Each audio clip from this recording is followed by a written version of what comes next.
జై స్వరాజ్ టీవీకి సమగ్ర శిక్ష ఉద్యోగులందరం కూడా గత 19 రోజులుగా మేము సమ్మె చేస్తున్నాము. మా సమ్మె కార్యక్రమాన్ని నిరంతరం టీవీలో మీడియా ద్వారా అందరికీ తెలియజేస్తున్నందుకు స్వరాజ్ టీవీకి ముందుగా మా ధన్యవాదాలు. అలాగే సమగ్ర శిక్ష ఉద్యోగులందరినీ కూడా రెగ్యులర్ చేయాలని ప్రభుత్వాన్ని మేము వేడుకుంటున్నాము.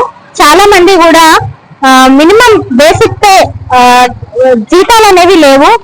మాకు చాలా తక్కువ జీతాలు ఉన్నాయి కాబట్టి మాకు శాలరీ అనేది హైక్ చేసి సమాన పనికి సమాన వేతనం సుప్రీం కోర్టు తీర్పు ప్రకారం మా జీతాలను పెంచి అలాగే ప్రభుత్వాలన్నీ డిస్కషన్ చేసుకొని మాకు రెగ్యులరైజ్ చేయాలి అని చెప్పేసి మేము ప్రభుత్వాన్ని కోరుకుంటున్నాము. అలాగే మాకు ఎటువంటి హెల్త్ కార్డ్స్ కానివ్వండి, బీమా కానివ్వండి, ఎటువంటివి లేవు. ఆ సౌకర్యాలన్నింటినీ గవర్నమెంట్ ఎంప్లాయీస్ ఏవైతే సౌకర్యాలను కల్పిస్తుందో ఆ సౌకర్యాలన్నింటినీ కూడా మాకు కల్పించాలని మేము కోరుకుంటున్నాం ప్రభుత్వాన్ని. Thank you Swaraj. మేము చాలా ఇప్పుడు మాకు ఎప్పటికైతే రెగ్యులర్ చేసే లోపు ఇప్పుడు మాకు డిఎస్సి ఎగ్జామ్ అనేది ముందుంది. సో అది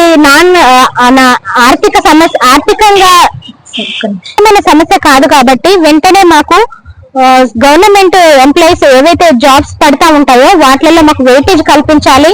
అలాగే అందరికీ కూడా ఉద్యోగ భద్రత కల్పించాలి. ఇంతకు ముందు చాలా మంది మా సోదరిమణులు చనిపోయారు. వారికి 25 లక్షల ఎక్స్గ్రేషియా ప్రకటించాలి. అదే విధంగా 61 సంవత్సరాలు వచ్చాయని చెప్పేసి రీసెంట్ గా చాలా మందిని తీసివేయడం జరిగింది. వారికి ఎటువంటి ఇన్సూరెన్స్ ఏది ఇవ్వలేదు. జై స్వరాజ్ టీవీ వారికి ధన్యవాదాలండి. మా సమస్యలని ప్రభుత్వ దృష్టికి తీసుకెళ్ళడానికి మీరు చేస్తున్న కృషి.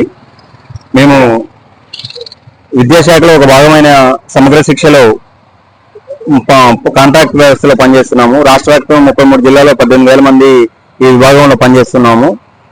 గతంలో ప్రతిపక్ష నాయకుడిగా ఉన్నటువంటి శ్రీ రేవంత్ రెడ్డి గారు వారు ముఖ్యమంత్రి అయిన తర్వాత 100 రోజుల్లో మా సమస్యను పరిష్కరిస్తామని స్పష్టమైన హామీని ఇవ్వడం జరిగింది. వారు అధికారంలోకి వచ్చి సంవత్సరమైన మా సమస్యల పట్ల ఇప్పటివరకు ఎటువంటి నిర్ణయం తీసుకోలేదు. కాబట్టి మేము సమ్మె చేయాలని నిర్ణయించుకున్నాము. ఈరోజు 15వ రోజు దీక్షలో చేరాము. మా యొక్క ముఖ్యమైన డిమాండ్ విద్యాశాఖలో విలీనం చేస్తూ మమ్మల్ని రెగ్యులర్ చేయాలనేసి